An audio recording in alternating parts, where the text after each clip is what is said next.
جی بالکل آپ صحیح کہہ رہے ہیں، اور ہمیں یہ کرنا چاہیے، اور ہر دفعہ یہ کرنے کی کوشش کی جاتی ہے، مگر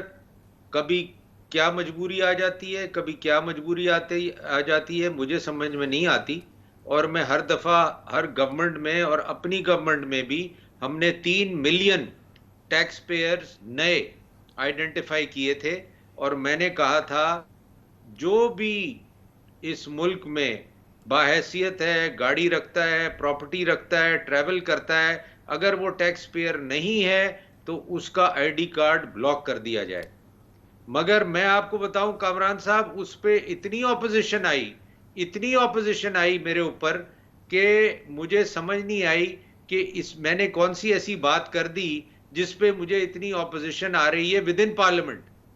اور میں نے قائمہ کمیٹی نیشنل اسمبلی کی، اس وقت میں منسٹر تھا، تو میں نے جا کے ان کو پریزنٹیشن دی، میں نے پروفائل دکھائے لوگوں کے، میں نے کہا آپ یہ دیکھیں، یہ آدمی 4 دفعہ ٹریول کرتا ہے، یہ گاڑی کا اونر ہے، یہ پراپرٹی کا اونر ہے، یہ ٹیکس پیئر نہیں ہے۔ تو پاکستان ایسے لوگوں کے لیے ایک ملک بن گیا ہے جو کہ ٹیکس نہیں دینا چاہتے اس ملک میں، اور ہم ان کو پروٹیکٹ کر رہے ہیں، اس کا پروٹیکٹر، ہاں اس کا الٹیمیٹ پروٹیکشن جو ہے شہباز رانا صاحب یہی ہے نا کہ یہ جو لابیز ہیں، یہ فارم سیکٹر کی لابی ہے، یہ ریٹیل سیکٹر کی لابی ہے، یہ ہول سیل سیکٹر کی لابی ہے، یہ جن کو 3,000 روپے بھی ٹیکس نہیں دینے دیتے، تو یہ جو پولیٹیشینز ہیں، یہ جو ہماری پولیٹیکل کلاس ہے، یہ دراصل ان کے ہاتھ ہماری گردنوں پر ہے نا، ان ٹیکس چوروں کی تو یہ ڈیفینڈر ہے نا سب سے بڑے۔ جی بالکل، یہ ٹیکس چوروں کے ڈیفینڈرز ہیں، میں آپ کی اس بات سے بالکل اتفاق کرتا ہوں۔ کامران خان صاحب آپ یہ دیکھیے پاکستان کا نظام کتنا فرسودہ ہے، یہ ٹیکس نظام میرا خیال یہ ہے کہیں آپ کو آکسفورڈ میں کہیں اور دنیا میں پڑھانا چاہیے کہ ٹیکس چوری کو کیسے پروموٹ کیا جاتا ہے، ٹیکس کلچر کو کیسے اوائڈ کیا جاتا ہے۔ آپ یہ دیکھیں دنیا میں یہ کہاں پر ہے کہ حکومت وقت قانون بناتی ہے، پارلیمنٹ اس کو اپروو کرتی ہے کہ اگر آپ ٹیکس نظام میں نہیں آنا چاہتے تو جو نارمل ٹیکس ریٹ ہے آپ اس کا ڈبل ٹیکس ریٹ دے دیں، ہم آپ سے نہیں پوچھیں گے۔ یہ جو نان فائلر کا کانسیپٹ ہے، ایکٹیو ٹیکس پیئر لسٹ اور نان ایکٹیو ٹیکس پیئر جو ہے، یہ کیا ہے؟ یہ پاکستان میں سب سے بڑا مذاق ہے۔ اسی خبر کے اندر میں نے یہ لکھا کہ جو الیکٹریسٹی کنزمپشن ہے، اگر آپ کا ماہانہ بجلی کا بل 25,000 روپے سے زیادہ ہے تو ایف بی آر کہتا ہے کہ آپ 7.5% اپنے بل کا ٹیکس دے کے نکل جائیں، ہم آپ کے بچوں کو دعائیں دیں گے، آپ کے پیچھے نہیں آئیں گے۔ 95 ارب روپیہ کامران خان صاحب بجلی کے بلوں پر نان فائلر سے وصول ہو جاتا ہے۔ وہ ڈیٹا کیا ان کے گھروں میں نہیں آ رہا، وہ ڈیٹا ان کے دفتروں میں نہیں آ رہا؟ یہ کس قسم کی یہ تنخواہ لیتے ہیں؟ یہ کون سے ایگزیکٹو الاؤنس کی بات کرتے ہیں؟ یہ کون سے مراد کی بات کرتے ہیں؟ اگر وہ لوگ جس کا ڈیٹا ان کے پاس پڑا ہوا ہے وہ گاڑی خریدتا ہے، ایک ریٹرن فائل 1,000 روپے کا کر کے فائلر بنتا ہے، وہ نان اے ٹی ایل والا ریٹ بھی نہیں دیتا، وہ گاڑی خرید کے اگلے سال ریٹرن فائل کرنے واپس نہیں آتا، اور یہ ہاتھ پہ ہاتھ رکھ کے بیٹھے ہوتے ہیں۔ اس لیے میرے بھائی شہباز رانا اور سلیم مانڈوی والا صاحب، اس لیے کہ آپ کا چیئرمین سینٹ کہتا ہے اور آپ کی پارلیمنٹ کہتی ہے کہ یہ اب ریٹائر ہو تو اس کو 21 گارڈ دو، رضا ربانی اس کی حمایت کرتا ہے، اس کو وہ کہتا ہے کہ مجھے مراد دو، میں جب ریٹائر ہو جاؤں تو مجھ پہ کم از کم 1 کروڑ روپے ریاست جو ہے مجھے ریٹائرمنٹ کے بعد مجھے خرچ کرے، اس لیے کہ میرے وزیر خزانہ کا بیٹا جو ہے وہ پاکستان کی نان ٹیکس ریسیڈنسی لیتا ہے، کہ پاکستان میں ٹیکس ریٹرن فائل ہی نہ کرنا پڑے۔ میرے وزیر اعظم کا بیٹا کہتا ہے کہ مجھے پاکستان پہ نان ٹیکس ریسیڈنٹ ہو میرے بچے، مجھے ٹیکس فائل ہی نہ کرنا پڑے۔ میرے ایک وزیر اعظم کا بیٹا کہتا ہے کہ بھائی میں نے تو شہریتی برطانیہ کی اختیار کر لی، اور فار گاڈ سیک ہمیں بخش دو یار۔ سلیم مانڈوی والے صاحب آپ بتائیے نا۔ چارٹر پلین بھول گئے آپ؟ جی نہیں، میں اس کو ڈیفینڈ نہیں کر سکتا، اور میں نے تو آپ کے شو میں پہلے بھی کہا ہے کہ میں شرمندہ ہوں being a senator and facing these things کہ ہمیں کیا ہو گیا ہے، ہمارا دماغ خراب ہو گیا ہے، ہم پاگل ہو گئے ہیں، ہم کس قسم کی چیزیں کر رہے ہیں ان حالات میں، جن حالات میں یہ ملک ہے، لوگوں کو کھانے کو نہیں مل رہا، اور ہم اس قسم کے بل لا رہے ہیں، ہم اس قسم کی چیزیں کر رہے ہیں، تو میں شرمندہ ہی ہو سکتا ہوں کامران صاحب، اور میں کیا ہو سکتا ہوں؟ یقیناً چلے یہ کافی ہے، مگر شہباز رانا صاحب یہ بتائیے کہ جو ہمارے ڈیسیشن میکرز ہیں جو ہماری قسمت کا فیصلہ کر رہے ہیں، جو کہہ رہے ہیں کہ جی کہ آپ ہی ٹیکس دیتے رہیں، وہ خود کتنا ٹیکس دیتے ہیں؟ یہ جو وزیر ہیں، یہ جو پارلیمنٹ ہے، یہ جو تمام لوگ ہیں، ان کے سارے اعداد و شمار تو اب ہے نا، کیونکہ ٹیکس ریٹرن فائل کرنا پڑتا ہے آپ کے جو پیپرز ہیں، اور جو ابھی تک ممبر نہیں بنے ان کا فی الحال ہم کچھ نہیں کہہ سکتے، مگر آپ ان کے احوال دیکھ لیجئے، یہ خود اپنے ساتھ کیا کر رہے ہیں، کیونکہ ظاہر ہے دفاع اپنا کر رہے ہیں اور تمام ٹیکس چوروں کا دفاع کر رہے ہیں، مگر بہرحال ہمارے فیصلے انہی کے ہاتھ میں ہیں۔ کامران خان صاحب، آج سے کچھ عرصہ پہلے آپ کو یاد ہوگا اسحاق ڈار صاحب نے ایز اے فائنانس منسٹر ایک اچھی انہوں نے ایک کام شروع کیا تھا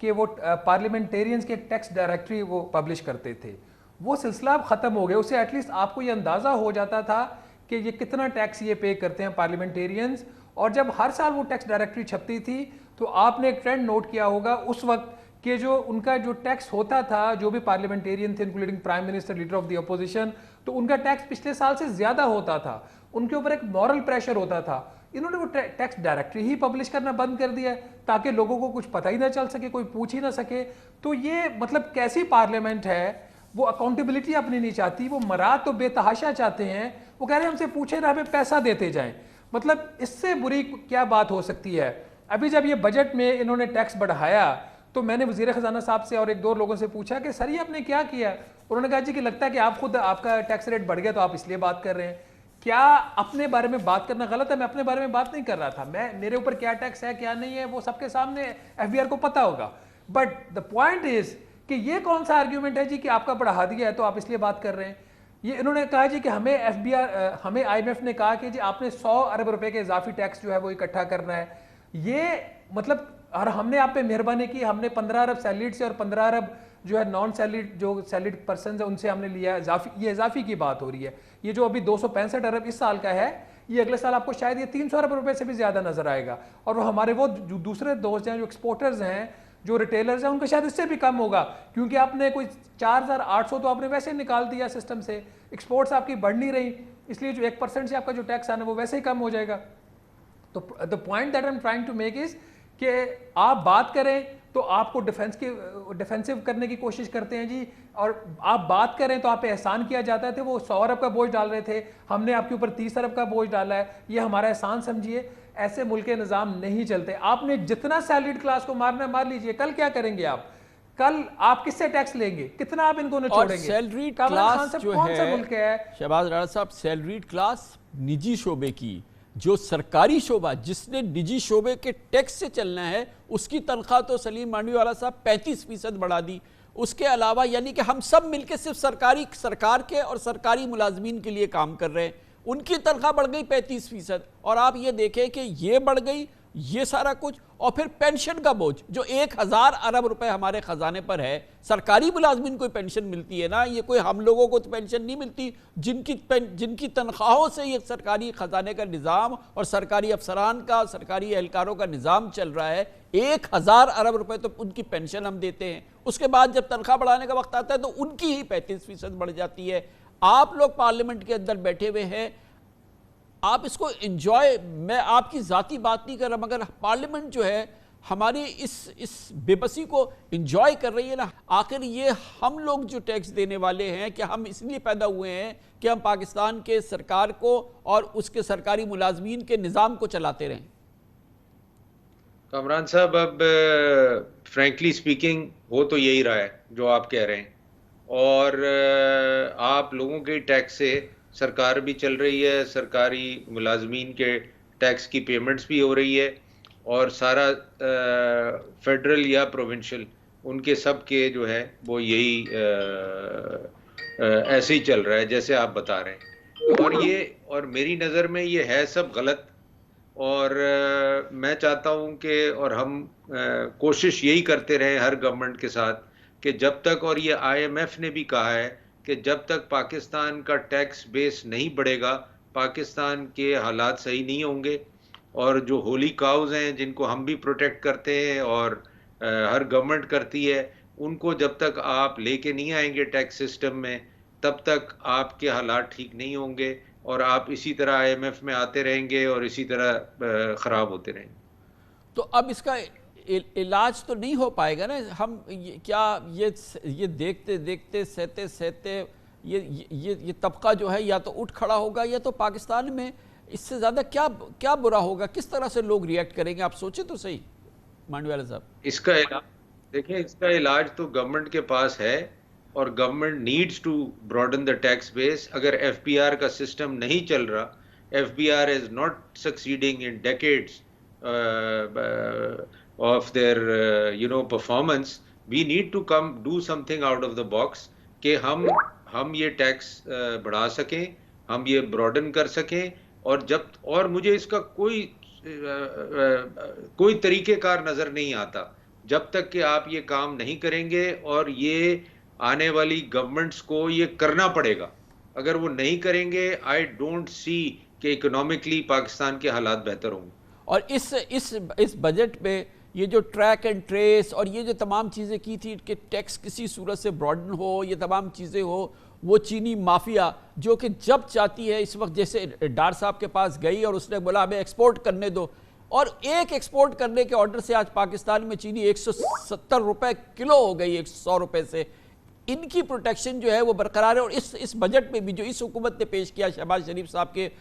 نے جس کو لیڈ کیا اور پھر اسحاق ڈار صاحب نے پیش کیا، کوئی ایسا قدم نہیں ہے نا جس سے کہ یہ ٹیکس بیس بڑھے گی. جی کامران خان صاحب، دیکھیے اس میں نظام کی بہتری یہ کرنے کی اگر نیت ہو تو کل سے ہو سکتی ہے. اس وقت تقریباً 76 لاکھ افراد جو ہیں وہ ایف بی آر کے اندر رجسٹرڈ ہیں، ان کے پاس نیشنل ٹیکس نمبر موجود ہے، جبکہ جو لوگ گوشوارے جمع کرواتے ہیں وہ 40 لاکھ بھی نہیں ہیں. تو یہ جو باقی افراد ہیں، اگر وہ سسٹم سے باہر اور ایف بی آر خاموش ہے تو کیوں خاموش ہے؟ یہ ایک بہت بڑا سوال ہے. دوسرا تھوڑا سا سیلڈ کلاس کا میں ایک چیز کلیئر کر دوں، جو ہمارے گورنمنٹ امپلائیز ہیں ان کا جو ٹیکس برڈن ہے ان کا بھی بڑا ہے. ابھی انہوں نے اگر 30 سے 35% تنخواہ میں اضافہ کیا ہے تو دو کام ہوئے ہیں، چونکہ انہوں نے ایک طرف تو سیلڈ کلاس کا ٹیکس بڑھایا ہے، دوسرا اس کی سلیبس کم کر دی. تو سلیب کم کرنے سے ہوا یہ، چاہے وہ گورنمنٹ امپلائی ہے یا پرائیویٹ پرسن سیلریڈ پرسن ہے، تو وہ اس کی سلیب چینج ہو گئی. اب میں فار ایگزامپل آج میں فائنانس منسٹری میں تھا، ایک وہاں پہ آفیسر ہیں، وہ ان کا پہلے منتھلی جو ٹیکس تھا وہ 8,000 روپیہ تھا. اب دو کام ہوئے، اس کی تنخواہ 30% بڑھ گئی، وہ آفیسر تھے، اور دوسرا ان کی سلیب چینج ہو گئی. تو ان کا جو ٹیکس 8,000 روپیہ تھا پر منتھ، وہ 22,000 روپے پہ پر منتھ پہ چلا گیا. ان کا پے گریڈ لو تھا تو اس لیے ان کی ٹیکس ایون دین اس کا آپ دیکھیں نا تقریباً اچھا خاصا اس کا امپیکٹ بھی چلا گیا. تو جو ریئل بینیفٹ ملے گا ایون گورنمنٹ امپلائیز کو بھی، چونکہ سیلریڈ کلاس میں وہ بھی ہٹ ہو رہے ہیں، تو ریئل بینیفٹ جو گورنمنٹ امپلائیز کو ملے گا وہ ہارڈلی 10% ہوگا. اور یہ آپ کی جو انفلیشن تھی سرسا میں، ایوریج انفلیشن آپ کی تقریباً 30% تھی. اور اس کے اوپر یعنی کہ برا ہوا ہے سیلریڈ کلاس کے جو ساتھ، بیچارہ ملازم پیشہ ہے، چاہے سرکاری ہو چاہے نجی ہو، مارنا تو اسی کو ہی ہے. فیصلہ تو یہ ہے کہ نظام پاکستان کے خزانے کا اور ایف بی آر کا جو ریونیو کا پیوٹ ہے وہ ملازمین ہونے چاہیے، تنخواہ لینے والا ہو، باقی اس کا جو ہے جوس نکالنا ان کا کام ہے. بہت بہت شکریہ.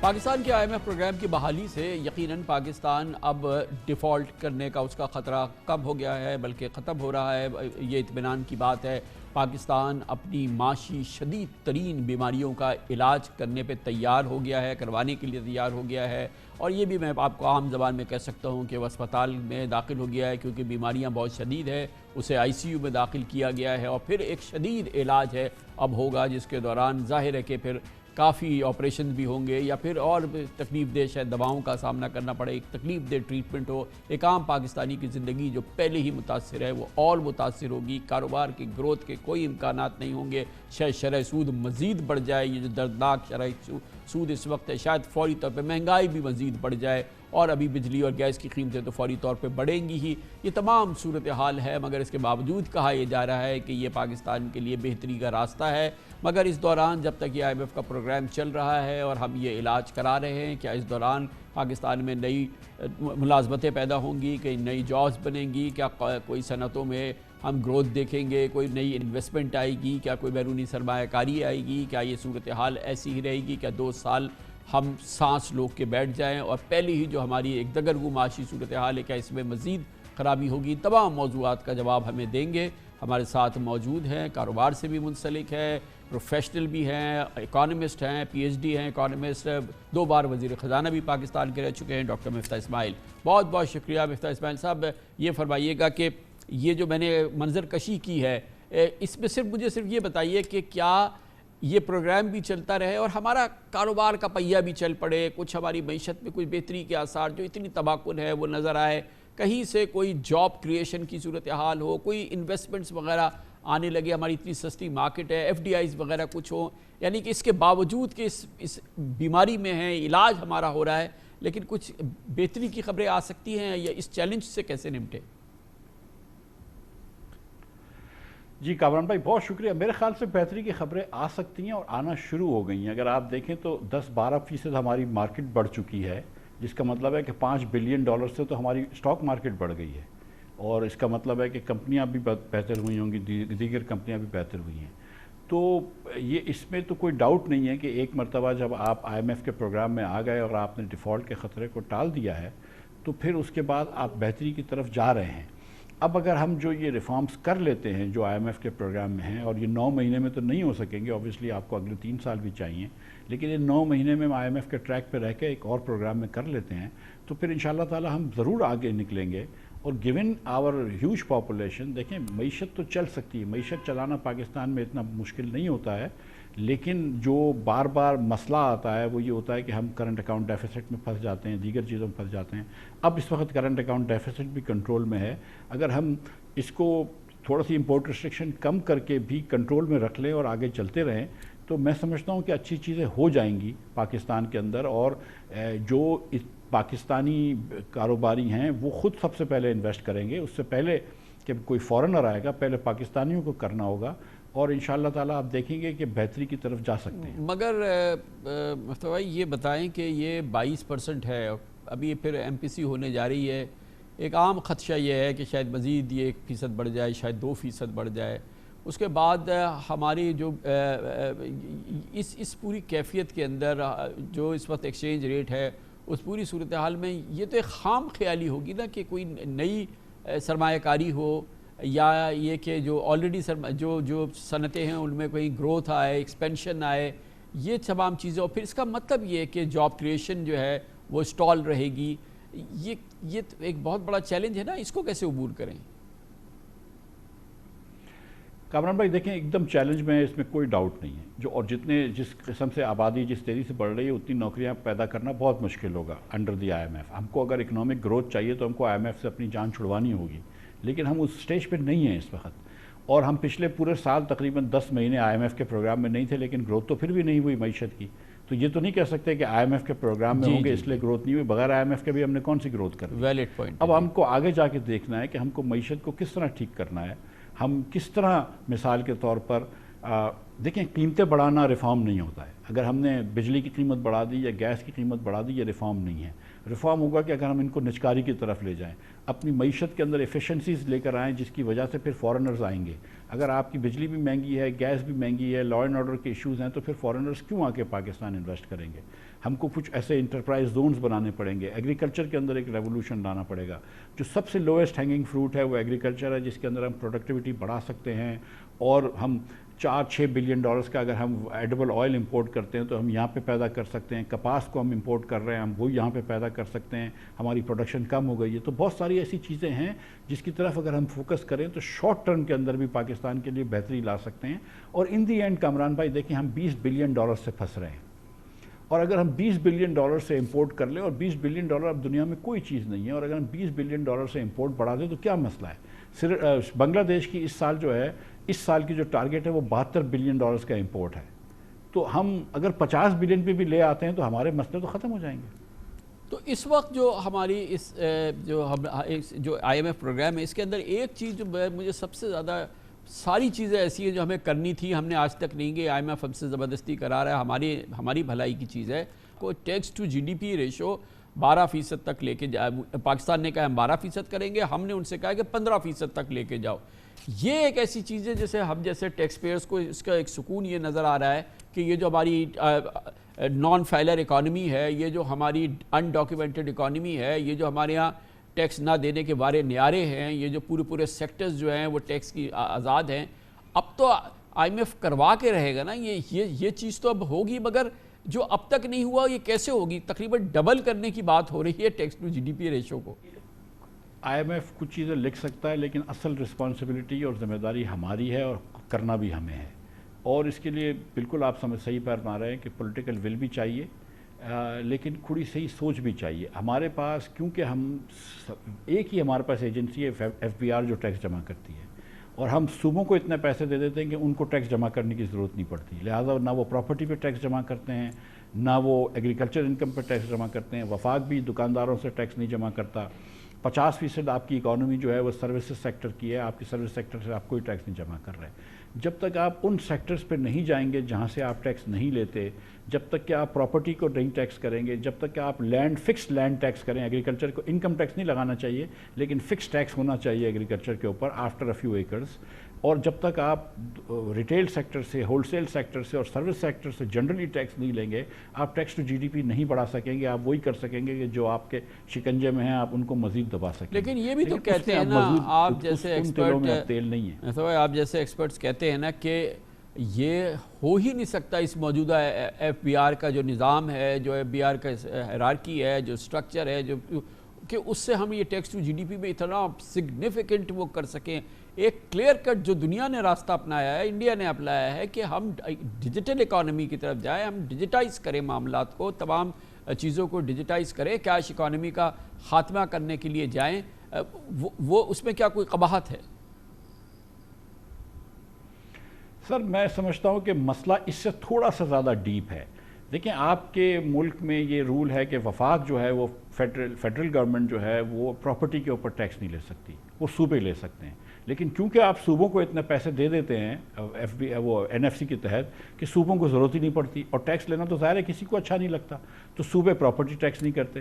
اور اسی طرح صوبے جو ہے وہ ایگریکلچر کے لینڈ کے اوپر ٹیکس نہیں کرتے۔ جب آپ نے یہ دو سیکٹر چھوڑ دیے ہیں، اور پاکستانی پیسہ کدھر رکھتا ہے؟ پاکستانی پیسہ رکھتا ہے یا سونے پہ، یا آدمی پیسہ رکھتا ہے زیادہ تر لینڈ پہ۔ آپ اگر جو ویلتھیسٹ پاکستانیز کو لینڈ کے اوپر ٹیکس نہیں لیں گے تو آپ کتنا ایف بی آر کو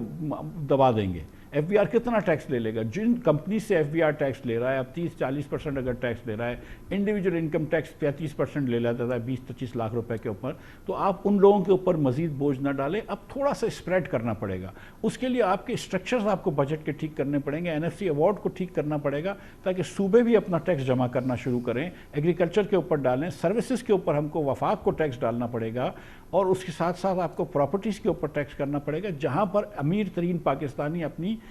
جائیداد رکھتے ہیں، اپنی ویلتھ رکھتے ہیں، ان کو آپ ٹیکس کریں، نہ کہ اب آپ جو ہے یہ آئی ایم ایف پروگرام چل رہا ہے یا ہمارا علاج چل رہا ہے، اس میں اب ہمارا جو ایکسپورٹ سیکٹر ہے، اب تمام سبسڈیز تو بند کرا دیں آئی ایم ایف نے، تو یہ بجلی 50 روپے فی یونٹ، اس کے بعد گیس کی پرائسز میں ابھی مزید اضافہ، ٹیکسز 55% ہے، کون سی ایکسپورٹ ہے جو کہ سسٹین کر سکے گی؟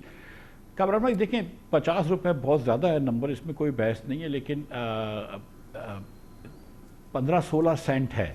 ہم کو یہ دیکھنا ہوگا کہ دوسرے ممالک میں کتنے کی مل رہی ہے اس وقت۔ ہم کو یہ دیکھنا ہے کہ پاکستان کا جو صنعت کار ہے اس کی بنگلہ دیش، ہندوستان، ویتنام، ان سے کمپیریٹو بجلی ہو، ان سے کمپیریٹو گیس ہو، اور پھر اس کے بعد ہم کو ادھر بھی ریفارمز دیکھنے ہیں۔ اگر بجلی کا سیکٹر 1300 ارب روپے کا نقصان کر رہا ہے اور اس کے لیے وفاق کو سبسڈی دینی پڑتی ہے اور 1300 ارب روپے کی آپ کو قرض لینے پڑتے ہیں، جس سے منی سپلائی بڑھتی ہے، جس سے انفلیشن بڑھتا ہے، تو وہ بھی چیز نہیں کرنی چاہیے۔ اس کے اندر ریفارم کی ضرورت ہے، اور اس کے اندر جو میں سمجھتا ہوں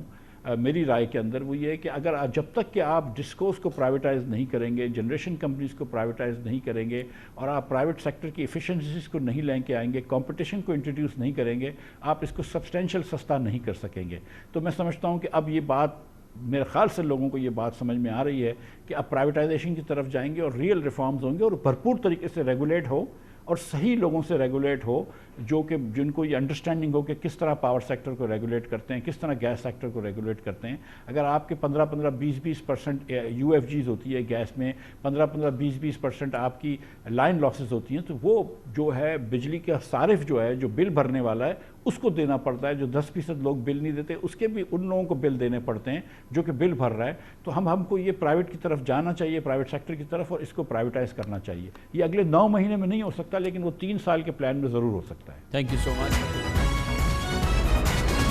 IMF نے پاکستان کی معاشی بحالی کا ایک نسخہ تجویز کر دیا ہے۔ پاکستان کی معاشی صحت کو ٹھیک کرنے کا علاج شروع کر دیا ہے۔ اس کے لیے تمام بڑی سیاسی جماعتوں سے حکومت سے تحریری یقین دہانی حاصل کر لی ہے۔ اب اس نسخے پہ عمل کرنے کا کیا نسخہ ہے، کیونکہ یہ سیدھا عمل نہیں ہے، ایک اور ماہرانہ رائے لیں گے اور اس کے لیے ہمیں جوائن کر رہے ہیں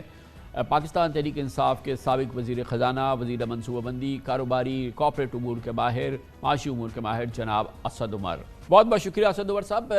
بظاہر ایسا لگتا ہے کہ پرسکرپشن جو ہے، جو کہ پہلے کئی بار لکھی گئی، IMF نے ایک بار پھر ہمارے لیے ایک بہت ہی بڑی اچھی سی ایک پرسکرپشن علاج تجویز کر دیا ہے، اور بظاہر ایسا لگتا ہے کہ حالات ایسے ہیں کہ شاید اس علاج پر، اس پرسکرپشن پر عمل ہوگا اور پاکستان شاید ایک روشن راستے پر آگے بڑھ سکتا ہے۔ جی بالکل درست، ظاہر ہے خواہش تو یہی ہوگی، آپ کی بھی میری یہی خواہش ہے، میری بھی یہی خواہش ہے، اور امید بھی یہی رکھنی چاہیے کہ ہم اسی طریقے سے بہتری کی طرف جائیں گے۔ اس 9 ماہ کے اندر اگر ہم نے صحیح اقدامات کر لیے، صرف وہ ایک پالیسی جو مفتاح اسماعیل صاحب کو ہٹانے کے بعد اسحاق ڈار صاحب آئے تھے، اور اس کے بعد انہوں نے ایکسچینج ریٹ کو کنٹرول کرنے کے لیے جس طریقے سے امپورٹس کو غیر فطری طور پہ انتظامی اقدامات کر کے روکنے کی کوشش کی، اس سے جو شدید نقصان پہنچا معیشت کو، وہ اس معاہدے کے اندر واضح طور پہ لکھا ہوا ہے کہ اس سے اب ہم نے ہٹنا ہے، اور جب ہم اس سے ہٹیں گے تو آہستہ آہستہ ہمیں بہتری نظر آنی شروع ہو جائے گی۔ لیکن یہ بھی عوام کو آگاہ کر دیجئے کہ یہ خود معاہدہ اور IMF اس وقت دیکھ کیا رہا ہے آگے کا راستہ۔ پچھلے سال پاکستان میں تقریباً 30% کے قریب اوسطاً افراط زر رہا۔ پاکستان کی تاریخ میں کبھی ایسا نہیں ہوا اتنی اونچی سطح کے اوپر افراط زر رہا ہو، اور اس سال جو اب مالی سال شروع ہو گیا ہے، جس کے 9 ماہ کے لیے یہ معاہدہ ہوگا، اس کے اندر اس میں کچھ بہتری نظر آ رہی ہے۔ لیکن جو IMF کے معاہدے کے اندر، اس رپورٹ کے اندر لکھا ہوا ہے کہ اوسط افراط زر 26% ابھی بھی رہے گا، تو ابھی بھی مہنگائی رہے گی۔ تو ایسا نہ ہو کہ لوگ یہ سمجھیں کہ ابھی IMF کا معاہدہ ختم ہوا ہے، اب 3 مہینے کے اندر مہنگائی ختم ہو جانی چاہیے، اور جب مہنگائی ختم ہوتی بھی نہیں نظر آئے گی تو لوگ بولیں گے دیکھیں IMF کا معاہدہ جو ہے وہ تو ناکام ہو گیا۔ تو یہ ہمیں ذہن میں ضرور رکھنا چاہیے۔ آپ کے وزیر خزانہ بننے کے بعد پہلا انٹرویو آپ کا ہمارے ساتھ ہوا تھا، آخری انٹرویو بھی جب آپ رخصتی وزارت خزانہ سے ہوئی وہ ہمارے ساتھ ہوا، پھر منصوبہ بندی کے وزیر کے حیثیت سے، اور بار بار میں آپ سے اصرار کے ساتھ یہ پوچھتا رہا کہ یہ جو SOEs ہیں، اس حوالے سے اصلاحات کب ہوں گی، کیسے ہوں گی، کیسے وائبل اصلاحات ہمیں نظر آئیں گی، خون چوسنے والی قومی کارپوریشن سے کب جان چھوٹے گی۔ وہ عمل ظاہر ہے کہ کسی بھی کامیابی کے قریب تک نہیں آ پایا، اور اس سے پہلے دوسری حکومتوں سے بھی ہم پوچھتے رہے ہیں، پچھلے 2008 سے تو کم از کم جب سے یہ جمہوری نظام شروع ہوا ہے، ہر حکومت کے ہر وزیر سے اور وزیر اعظم سے پوچھتا رہا ہوں۔ اب کیا بنیاد ہے جس کی بنیاد پر یہ کچھ شاید یہ عمل ہو جائے جو اب تک نہیں ہوا ہے؟ پہلی ایک امپورٹنٹ بات جو ہے وہ سب سے امپورٹنٹ تو یہ ہے۔ جی دیکھیں، اس کے اندر اگر آپ جائزہ لیں تو 5 سال مسلم لیگ نون کی حکومت تھی، اس کے بعد 3 سال 8 ماہ تحریک انصاف کی حکومت آئی، اور اس کے بعد اب 14 ماہ جو ہے یہ PDM کی حکومت، مسلم لیگ نون ہی لیڈ کر رہی ہے اس کو۔ مسلم لیگ نون بھی کہتی ہے کہ نجکاری کر دینی چاہیے، فوری طور پہ کر دینی چاہیے۔ تحریک انصاف کی حکومت کے اندر جو لیڈرشپ تھی معاشی ٹیم کی، وہ بھی یہی کہتے تھے ہو جانا چاہیے۔ لیکن میں بار بار کہتا ہوں خواہش ایک اچھی چیز ہوتی ہے، اور اس کی بہت تفصیلی وجوہات ہیں کیوں نجکاری کا عمل جو ہے وہ ناکام رہا ہے، مستقل ناکام رہا ہے۔ اس کے اوپر 4 5 سال کے بعد ایک ٹرانزیکشن ہوتی ہے، وہ بھی کرنا مشکل ہوتا ہے۔ اس میں نیب قانون کا جو خوف ہے وہ بھی ایک بہت بڑا کردار ادا کرتا ہے، بہت اس کی وجوہات ہے۔ لیکن میں بار بار لوگوں سے پوچھتا ہوں کہ یار جب تک پرائیویٹائز نہیں ہوگا، جب تک نجکاری نہیں ہوگی تو ہم ایسے ہی چلنے دیں، ان کی بہتری نہیں کرنی۔ اسی لیے ہم وہ ایک آئیڈیا لے کر آئے تھے سرمایہ کا، جو میں نے سنا ہے، ابھی اخباروں میں پڑھا ہے کہ دوبارہ اس کے اوپر کچھ دیکھا جا رہا ہے، اس پہ غور کیا جا رہا ہے، اور اس کا مقصد ٹیکنیکل ڈیٹیل میں جائے بغیر بڑا آسان تھا۔ اگر آپ ان اداروں کو سیاستدانوں کے اور بیوروکریٹس کے کنٹرول سے نکال کر ماہرین کے کنٹرول میں دے دیں گے تو بہتری آ جائے گی، یہ بہتر طریقے سے چل سکیں گے، ان کی نجکاری بھی زیادہ آسان ہو جائے گی۔ جتنے یہ بہتر حالات میں ہوں گے اتنا ان کو بیچنا آسان ہوگا۔ میری تو ناقص رائے کے اندر وہ سلوشن تھا، میں آج بھی اس میں یقین رکھتا ہوں کہ ہمیں جب تک اس کی گورننس سٹرکچر میں فوری طور پر تبدیلی نہیں رہیں گے، ہم نجکاری کے پروگرام کے اندر بھی کامیابی نہیں حاصل کر سکتے۔ اسد بھائی یہ بھی بتائیے اپنے طویل تجربے کی روشنی میں جو سب سے بڑا ہدف ہے پاکستان کی معاشی اصلاحات کا کہ پاکستان کی ٹیکس بیس بہتر کی جائے، یہ وہ بد نصیب ملک ہے جس کا tax to G D P ratio مسلسل کم ہو رہا ہے. ہم ان بد نصیب ترین ممالک کی فہرست میں شامل ہیں کہ جہاں پر ایک miserable tax to G D P ratio ہے، گویا کہ ہمارا معیشت میں ٹیکس کا شمار بہت کم ہے، بے پناہ کم ہے. ایک غیر دستاویزی معیشت کا ایک نیا نظام جو ہے وہ پاکستان میں چل رہا ہے، متوازی معیشت کا نظام چل رہا ہے جس میں کہ کیش معیشت چل رہی ہے. کیش اور جو اس وقت کرنسی ان سرکولیشن ہے ملک کے اندر وہ ایک ڈینجرس لیول کی اس وقت ہو چکی ہے. سر کیسے اس سے چھٹکارا پایا جا سکتا ہے؟ اب تو آپ کا بڑا وسیع تجربہ ہے اور اب جو بھی آج ہے یا کیئر ٹیکرز ہیں یا آنے والے جو ہیں، اس کے بغیر تو ہم ایک قدم آگے نہیں بڑھ سکتے. وہ کیا ہے جو اب تک نہیں کیا گیا اور کیا کوئی سہل طریقہ ہے جس سے کہ ہم جان چھڑائیں اس کیش معیشت سے اور غیر دستاویزی معیشت سے اور ایک عجیب و غریب نظام جو نان فائلرز کا اس ملک کے اندر ہے اس سے جان چھوٹے؟ اچھا، اس کے اندر کامران بھائی ایک دو تو موٹی موٹی چیزیں ہیں، لیکن میں اس کو دیکھ رہا تھا IMF کا ڈاکیومنٹ بھی اگر آپ دیکھیں کہ اس رپورٹ کے اندر جو باتیں جن کا ذکر کیا گیا ہے اسٹرکچرل ریفارمز کے جو ٹارگٹس کے اندر ہے، اس میں سچی بات ہے ٹیکس ریونیو بڑھانے کے لیے کوئی نئی چیز ہمیں وہاں پہ نہیں نظر آ رہی ہے. ہاں، اس کے اندر یہ لکھا ہوا ہے کہ پیٹرولیم کے اوپر جو لیوی ہے، جو ٹیکس لگایا جاتا ہے PDL، اس کو بڑھا کے 60 روپے پہ لے جایا جائے، اور وہ بھی کوئی بہت مؤثر نہیں ہے. آپ نے دیکھا ہے کہ اس سال آپ نے جو مصنوعات ہیں، تیل کی مصنوعات ہیں، اس کے اوپر ٹیکس کی شرح کے اندر بے تحاشا اضافہ کیا. ٹیکس ریونیو میں آپ کو وہ اضافہ نہیں نظر آیا کیونکہ جب آپ نے مہنگی کی چیز تو اس کی سیلز کم ہو گئی اور اس کے نتیجے میں جو ریونیو کا اضافہ تھا وہ اس کے قریب بھی نہیں تھا جس کو ہم کوشش کر رہے تھے. بٹ اس کے علاوہ مجھے وہاں پر دو بڑی چیزیں جو میرے خیال میں ہمیں کرنے، جب تک ہم نہیں کریں گے تو ہم نہیں چڑھ سکتے. پہلی چیز جس طریقے سے آپ نے کہا یہ کیش اکانومی، اور